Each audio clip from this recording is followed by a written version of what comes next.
पुष्पदंत नाम का गंधर्व नित्य प्रति एक राजा के बगीचे में पुष्प चुराने के लिए आता था। उस राजा ने अपने बगीचे में बहुत सुंदर सुंदर पुष्प लगा रखे थे।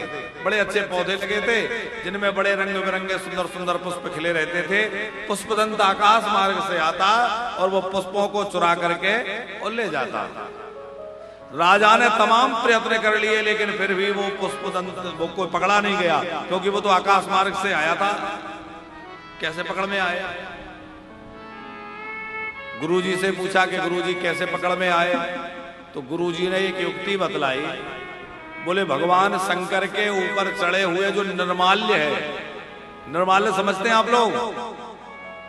निर्माल्य का मतलब होता है शिव जी के ऊपर चढ़ा हुआ पुष्प, बिलपत्र आदि आदि जो भी सामग्री शिव जी को चढ़ती है तो वो उतरने के बाद निर्माल्य कहलाती है। गुरुजी ने कहा कि बगीचे के चारों ओर शिव निर्माल्य बिखेर दो, जो भी होगा वो पकड़ में आ जाएगा। अब पुष्पदंत पुष्प चयन करने आया, तमाम पुष्प चयन कर लिए, लेकिन शिव निर्माल्य का उल्लंघन करने से उसकी उड़ने की शक्ति समाप्त हो गई। अब वो उड़ नहीं सकता था, अदृश्य होने की शक्ति भी समाप्त हो गई। अब वो वहीं पड़ा रह गया। राजा के दूतों ने बंदी बना लिया। हाँ, वो वहीं पड़ा रह गया, वहीं पड़ा रह गया। तो बगीचे में ही एक शिवलिंग था, शिवालय था। तो शिवालय में जाकर पुष्पदंत ने महिमन स्तोत्र के द्वारा भगवान शंकर की बड़ी सुंदर स्तुति करी। जो हम लोग महिमन स्तोत्र गाते हैं, महिमना पारमते, इस तरह जो महिमन स्तोत्र है वो पुष्पदंत द्वारा रचित है। वहीं पुष्पदंत ने भगवान शिव की स्तुति की। शिव जी प्रसन्न हो गए। शिव जी से कहा कि मुझे उड़ने का वो सामर्थ्य जो पहले था वैसा लौटा दीजिए। शिव जी ने कृपा करके उसको वो सामर्थ्य दिया और फिर वो उड़ के वहां से जा सका। ये कथा इसलिए सुनाई कि कोई भी शिव जी के ऊपर चढ़ी हुई बिलपत्र हो, शिव जी के ऊपर चढ़ा हुआ पुष्प हो, जल हो, उसको कभी लांघना नहीं चाहिए। इसीलिए शिव मंदिर में आपने देखा होगा आधी परिक्रमा करने का नियम होता है। शिव जी की पूरी परिक्रमा क्यों नहीं होती?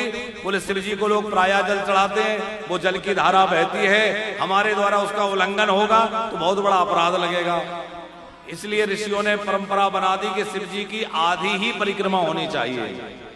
शिव जी के जलधारी की कभी भी उल्लंघन नहीं होना चाहिए। बहुत ध्यान मंदिरों में इस बात का रखना चाहिए कि भगवान को चढ़े हुए पुष्प आदि तुलसी आदि पे हमारा पैर ना पड़ जाए, हमारे द्वारा उसका उल्लंघन ना हो जाए। आजकल तो द्विवेदी जी होड़ लगी है, लोग मां के बिहारी मंदिर में जाएंगे तो जब तक माला पहनने को वहां से न मिल जाए तो लगता है दर्शन पूरा ही नहीं हुआ। होड़ लगी रहेगी वहां वो माला लेने की, और वहां जैसे ही गोसाई जी ने माला दी गले में पहन के और फूले नहीं समा रहे, फिर बढ़िया बढ़िया सेल्फी लेंगे और फिर बढ़िया बढ़िया रील बना के डाल देंगे और बाद में वो माला को उतार के चाहे जहां फेंक देंगे।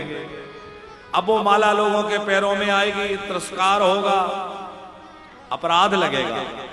यदि कहीं से कोई पुष्पमाला मिली हो उसको बड़े आदर से पहनिए और आदर सहित उसको कहीं विसर्जित करिए। कभी भी भगवान पर चढ़े हुए पत्र पुष्प तुलसी बिलपत्र माला आदि का तिरस्कार नहीं होना चाहिए। बहुत बड़ा अपराध लगता है, पुण्य नष्ट हो जाते हैं, तेज नष्ट हो जाता है। इसलिए भगवान पर चढ़े हुए पुष्प आदि का बहुत ध्यान रखना चाहिए। जल आदि का उल्लंघन कभी नहीं होना चाहिए।